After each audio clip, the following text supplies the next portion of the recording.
Mga ka-TH, magandang araw po. Meron tayong ano dito, treasure box na purple heart code. So ito yung table of contents niya. So map reading, decoding, trail map, and the code, tracking the trail, phase 1, exploration, remapping and positioning, plotting and decoding, number 7 is phase 2, excavation. So ito yung ano niya, yung mga nalalaman nito. Tapos meron siyang ano, ayan, sample ng mga ano dito. Sample ng mga ayan. Ito yung mga ano niya. Ayan, ito yung mga sa ilalim, sa layering ng lupa.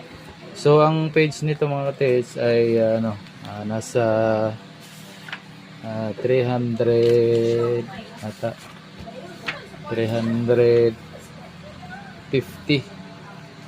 Yan, 350. So sa mga interested nito mga ka-TH, maaari kayong mag-text or tumawag sa number na nakalagay sa screen or mag-PM kayo sa akin. At maraming salamat po mga ka-TH.